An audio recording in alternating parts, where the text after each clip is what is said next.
Waalaikumsalam warahmatullahi wabarakatuh. Alhamdulillahi rabbil alamin.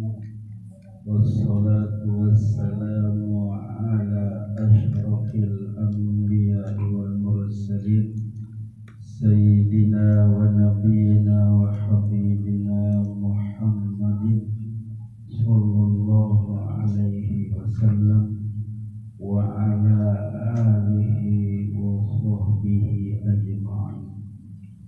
Subhanaka la ilma lana illa ma 'allamtana innaka antal alimul hakim. Rabbi shrah li sadri wa yassir li amri wahlul 'uqdatam min lisani yafqahu qawli. Amma ba'd. Bapak-bapak, ibu-ibu, hadirin wal hadirat sekalian yang dirahmati Allah Subhanahu wa ta'ala, segala puji bagi Allah yang telah banyak memberikan segala nikmat-Nya kepada kita semua, terutama nikmat yang terbesar, yaitu kita diberikan berupa nikmat iman dan Islam.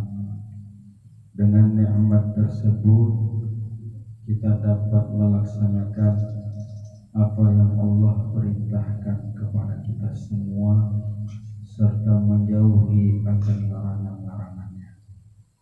Dan juga kita diberikan berupa nikmat kesehatan dan kelapangan waktu pada hari ini, sehingga kita semua dapat berkumpul di tempat yang berbahagia ini dalam rangka tujuan menyambung hubungan tali silaturahmi, ukhuwah Islamiyah, kekeluargaan di antara kita semua.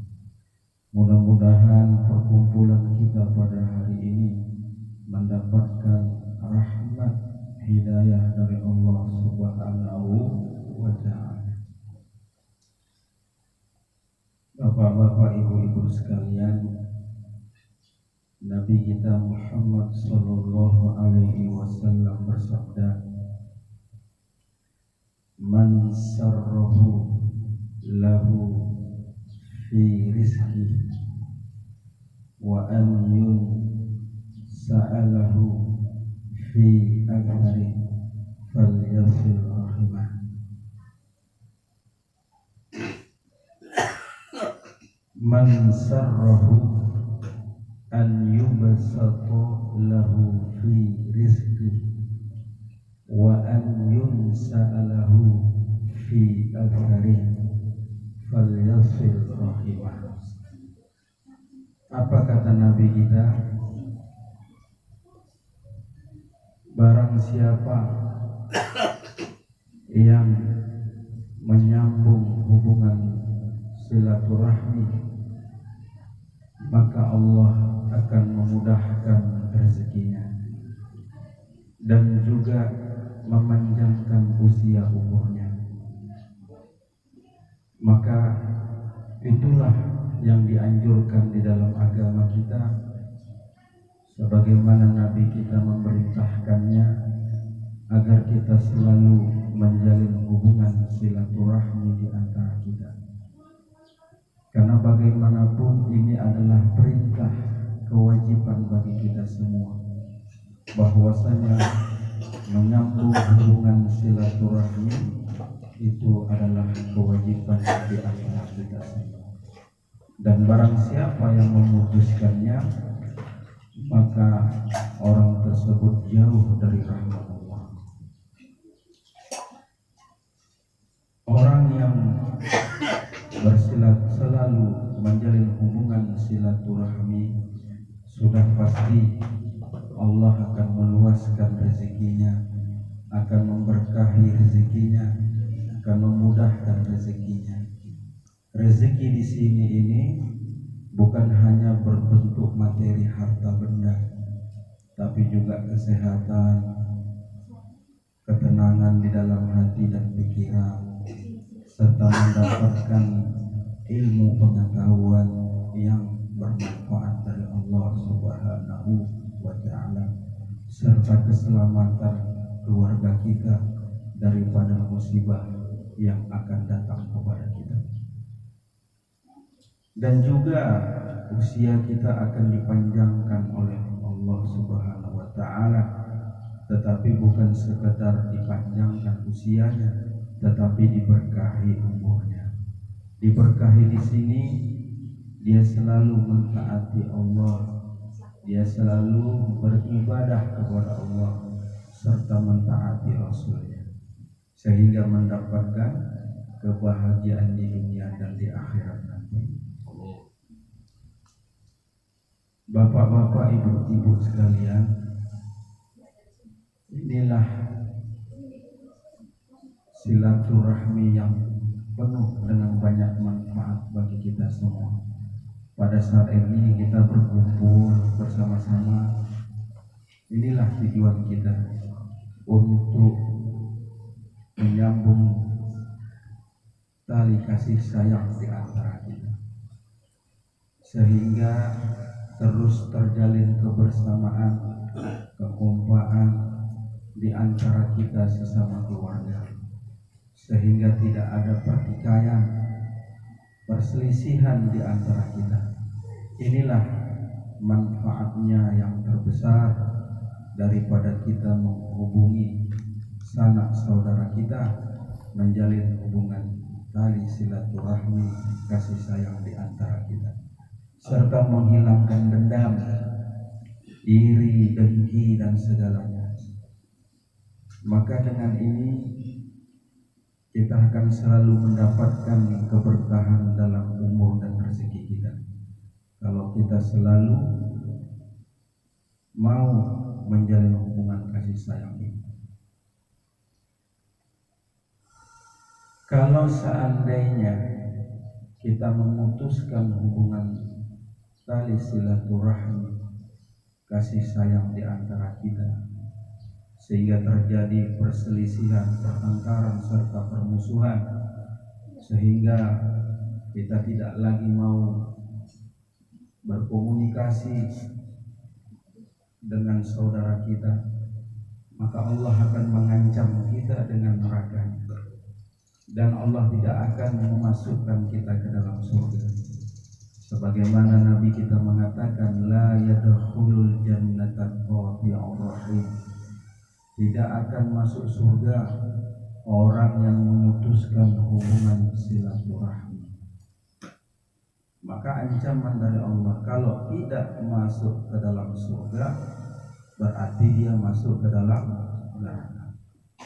Maka tidak dihalalkan bagi kita semua di sini mendiami saudaranya, tidak berkata-kata dengan saudaranya lebih daripada 3 hari. Itu tidak boleh. Makanya inilah tujuannya silaturahmi ini, supaya kita selalu berkumpul, selalu kita saling sapa menyapa, saling melihat keadaan satu dengan yang lainnya. Kalau seandainya ada keluarga kita yang dalam kesusahan, kita bantu, kita tolong dengan adanya kebersamaan kita sekarang. Dan kalau dalam hal ini, maka hendaklah kalau ada di antara kita yang saling berselisih, bertengkar, maka hendaklah hati kita saling memaafkan. Karena orang yang terbaik itu adalah orang yang ketika dia salah, dia cepat meminta maaf kepada orang yang ia zalim. Dan ketika ada orang yang berbuat salah kepada dirinya, maka dia dengan mudah untuk memaafkannya. Itulah dia daripada hikmah dan manfaat daripada kita terus menjalin hubungan silaturahmi. Karena bagaimanapun ikatan persaudaraan itu sangat penting. sudah kita diikat dengan tali persaudaraan sekandung dan juga diikat dengan dalam agama ini persaudaraan sesama muslim. Maka Nabi kita melarang untuk kita memutuskan hubungan silaturahmi. Maka ini acara perkumpulan ini sangat baik sekali. Inilah salah satu yang sangat dicintai oleh Allah, karena ini salah satu adalah perbuatan yang baik. Sebagaimana Nabi kita mengatakan, sebagaimana Allah berfirman, Wallahu yuhibbul muhsinin, dan Allah sangat mencintai, menyukai orang-orang yang berbuat kebaikan. Karena sekarang kita lagi mengadakan suatu acara yang penuh dengan keberkahan dan kebaikan. Jadi Bu, Pak sekalian, kalau seandainya kita tidak ada enak di dalam hati kita, apakah kita tersakiti hati kita dari ucapan dan perbuatan saudara kita, maka hendaklah jangan ada perselisihan, pertengkaran. Hendaklah segera untuk kita saling bermaaf-maafan, karena bagaimanapun tidak ada manusia yang sempurna di dunia. Tidak ada manusia yang tidak berbuat salah. Sebagaimana Nabi kita mengatakan, kullu bani Adam khata'. Setiap bani Adam, anak Adam itu adalah berbuat salah. Wa khairul khata'ina at-tawwabun. Dan sebaik-baik orang yang salah itu adalah cepat dia bertobat kepada Allah, meminta ampun, dan sekaligus kalau dia berbuat salah kepada manusia, dia bersegera untuk meminta maaf, mohon maaf lahir dan batin. Terlebih-lebih di bulan Syawal ini, sehabis kita melaksanakan puasa di bulan Ramadan, kita sholat tarawih berjamaah di masjid atau di rumah, juga kita membaca Al-Quran, berzikir, berselawat kepada Nabi. Maka setelah bulan puasa ini masuk ke bulan Syawal, maka kita mengadakan hal yang seperti ini, halal bil halal. Ini baik sekali, karena ini adalah satu perintah dan dari Allah dan Rasul untuk bagaimana kita menjadi manusia yang lebih baik lagi ke depan.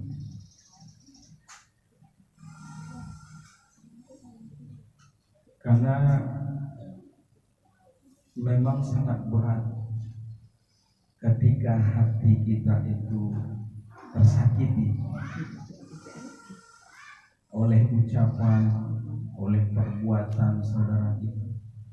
Memang tidak mudah untuk kita menghadapi, tetapi Allah itu mengatakan kepada kita, Innallaha ma'as-sabirin. Sesungguhnya Allah itu beserta atau bersama dengan orang yang sabar, dan Allah menyukai, dan kita akan diberikan pahala yang besar kalau kita sabar. Makanya salah satu sabar itu adalah ketika hati kita disakiti. Dan itu nggak mudah. Nggak boleh terus muruk terus ya Pak. Iya. Jadi jadi sabar, istighfar. Ya kita anggap dia itu kan manusia, tak luput dari salah dan lupa. Al-insanu mahallul khata'a wan nisyan. Manusia itu tempatnya salah dan tempatnya lupa. Jadi kita maklum saja, dia manusia. Makanya kalau kita menjadi insan, manusia yang baik dalam hidup ini, maka wal afina kita memaafkan manusia yang saja. Ketika dia menzalimi kita, ketika dia berbuat salah dengan kita, apakah melalui ucapannya, perbuatannya, maka kita maafkan. Buka pintu maaf baginya.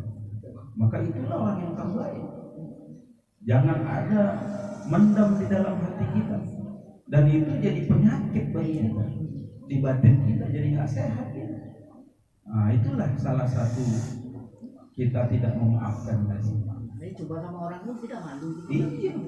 Nah, begitu juga kalau kita salah, bersalah dengan saudara kita, ya cepat kita minta maaf kepadanya. Jangan nunggu lebaran. Di situ salah, di situ minta maaf. Spontan. Bukanlah nantilah. Enggak bang, loh bang, enggak minta maaf kenapa? Sama kedua orang tua. Kamu kan suka melawan. Nanti aja lah lebaran. Iya, kalau panjang umur. Iya, Bu. Jadi di situ kita salah kepada kedua orang tua, ya, anak kepada kedua orang tua, atau sebaliknya orang tua juga bisa juga buat salah kepada anak. Ini saling bermaafkan. Suami dengan istri, istri dengan suami, tetangga sama tetangga.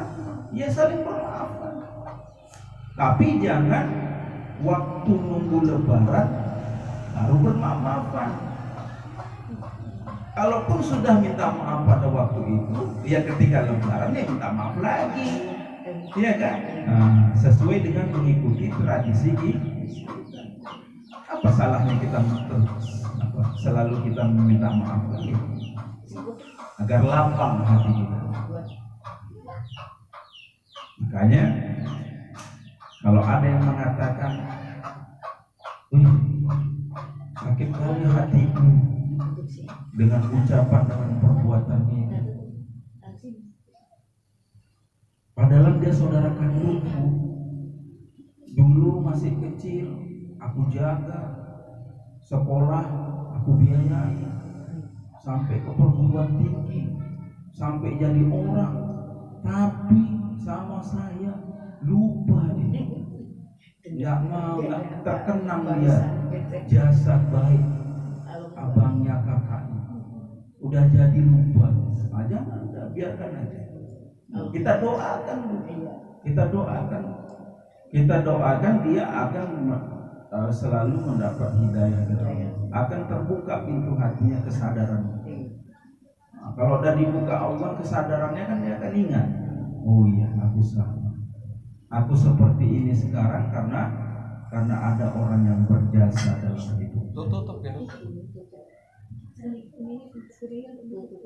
Jadi haruslah terus kita menjalin hubungan yang baik ini.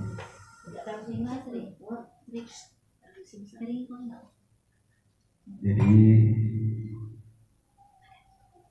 tidak ada semua manusia di dunia ini yang tidak pernah berbuat salah. Intinya kita selalu pasti berbuat salah.